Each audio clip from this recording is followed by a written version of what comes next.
This is something that anyone can do. So this is not like some sort of flight hack of, oh, like I have points because I spent $1 million, right? It's not one of those dumbass, like, articles.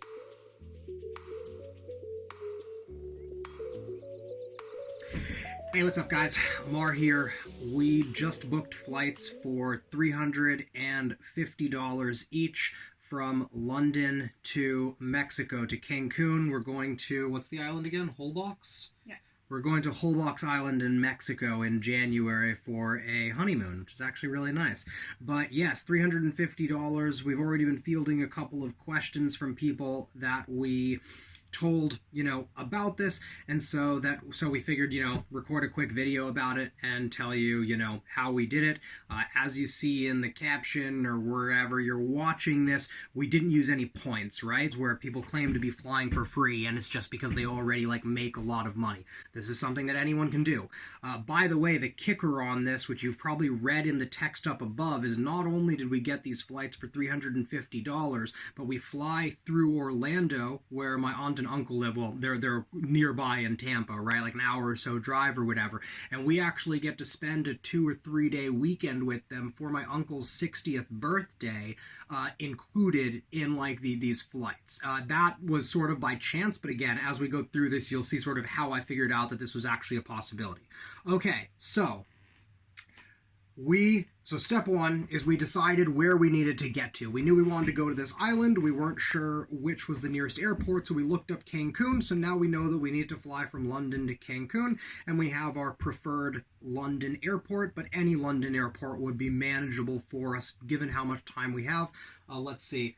And this flight has been booked about 4 weeks in advance, right? The $350, London to Mexico, probably possible to do if you're booking 12 weeks in advance and are really, really flexible. But to do it on 4 weeks is, I think, pretty solid. So step one was just determining where we needed to go, figuring that out. And so step two is to then go to skyscanner.com. I'll link that below or somewhere, that you go to skyscanner.com and you just check on that. Skyscanner has an awesome option where it shows you by month the low fare calendar. So it'll just show you for every single day what the lowest price is.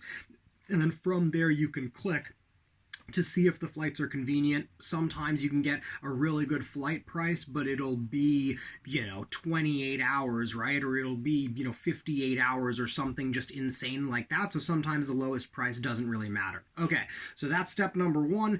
Step number two that I always do as well is go to Google Flights, because I hear that Google Flights is really good. It never works for me. It never beats Skyscanner. Actually, sorry, I shouldn't say that. It never beats Skyscanner for international flights. Inside the US, I believe that Google Flights is probably better. I don't have enough personal experience to say that for certain. Internationally, Skyscanner is the way to go, but I gave Google Flights a quick look as well. Okay, so from there, I found the cheapest flights, the cheapest flights that were in sort of the date range that we were looking for, because it wasn't the entire month of January. And I essentially found flights that on Skyscanner were... Didn't they end up coming out to $450 or $480 or something? It had set a lower price initially, but then when we actually went through it, it went higher, right? Yeah. Yeah. So Skyscanner said that it was something like $450 for us to fly.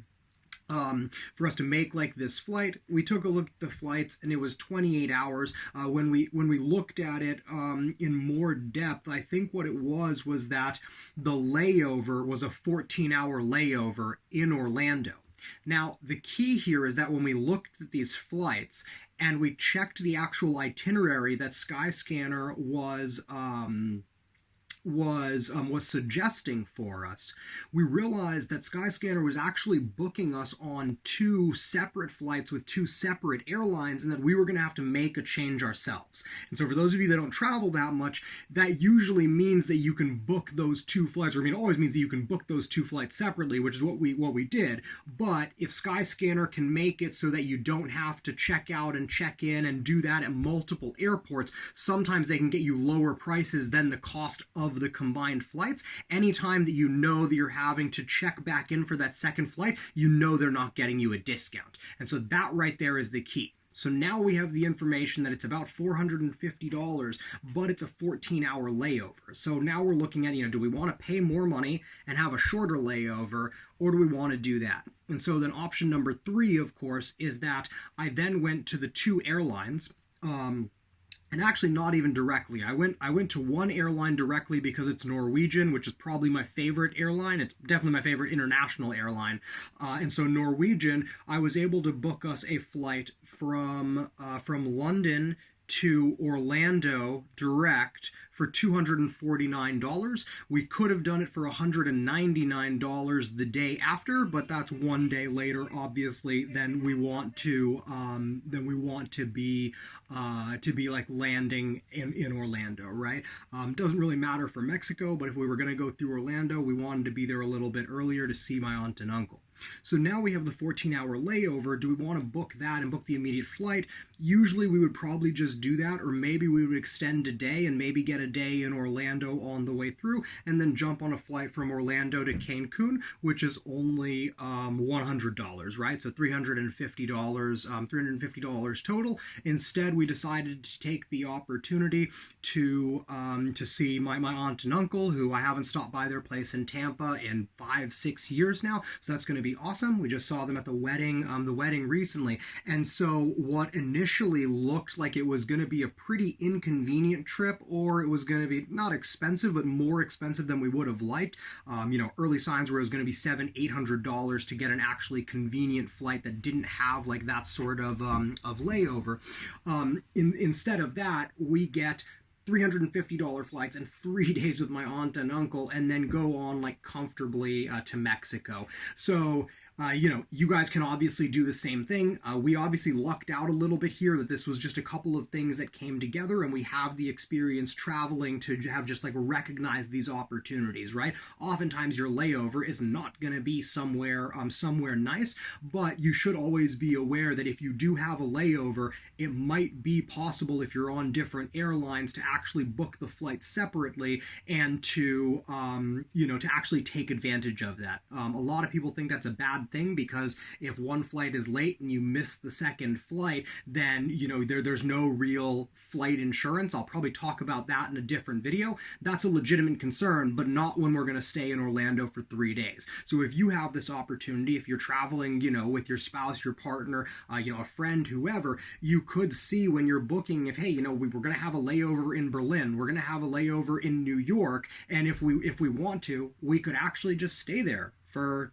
3 days and then book like the next flight out, and it might cost you even less money. For us, we actually saved money, that if we had booked that flight ourselves, it would have been closer to $500, and by doing it separately, we actually save money, which is pretty amazing.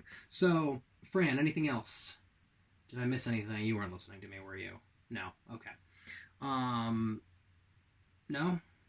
No questions? Okay, cool. Guys, I hope that is helpful for you. Drop a comment below if you do find that helpful, if you're going to try that the next time, and if it works for you, definitely drop me an email and let me know, or contact me on Facebook or whatever. Make sure to subscribe to my channel if you're watching this on YouTube. If you're not watching this on YouTube, you can go to YouTube. And yeah, thanks for watching.